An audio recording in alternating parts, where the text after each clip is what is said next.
Good day, American and Americans. I am the only zebra in America, back again with some wacky ass news. I think I'm gonna call this one ICU Houdini. The day is May 13th, and Rosie Brooks receives a phone call from Mercy Hospital in Chicago, Illinois, telling her that her brother is in the ICU. She arrives to the hospital and sees her brother strapped to a ventilator with the tube coming out of his throat. She then looks at the man and then she tells the doctor that she can't actually identify this guy as her brother. CPD comes in and they start insisting that this is her brother and that they have identified this man through mugshots. Not fingerprints, not DNA, not semen, through a mugshot.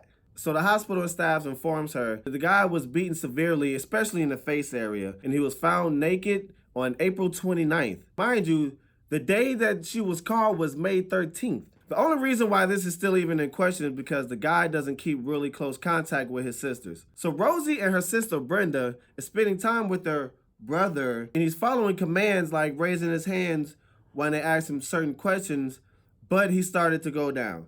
Eventually they were left with the difficult decision to,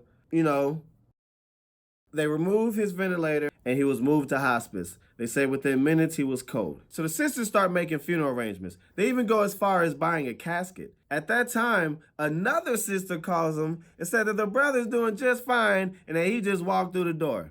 And so when the police are asked why didn't they fingerprint the guy, instead of comparing mud shots, the police say it was a budgetary issue and they couldn't afford to fingerprint him. So a guy was put to death because the cops couldn't afford to fingerprint him? Isn't that like the first thing they do when you get in jail anyway? Like, what the fuck is this shit?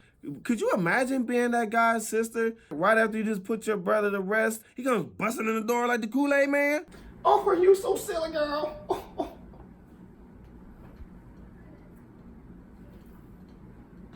Hello? Mabel? Yes? Kenny is dead. Well, I ain't never liked that motherfucker anyway. I ain't never liked his ass either. All he did was beg for money, go to jail, smoke crack, suck dick, and run away from the police.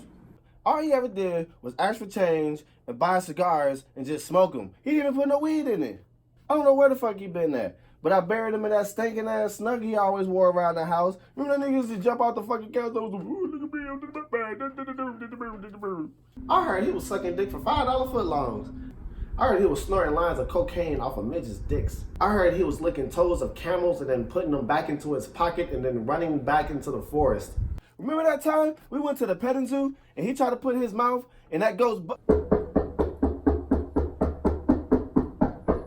Hold on, somebody's at the door. Come in. Waka waka, y'all. What's going on? Girl, guess who just walked in the door? Hey, baby, how you doing? Long time no see. No. Oh shit. So who's in there? If he's over there, and it is over there, then who's in there? Then who's it?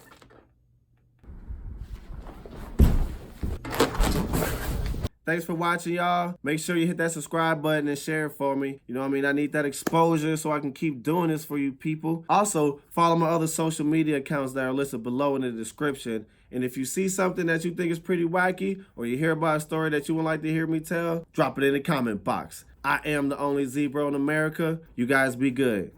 Keep going.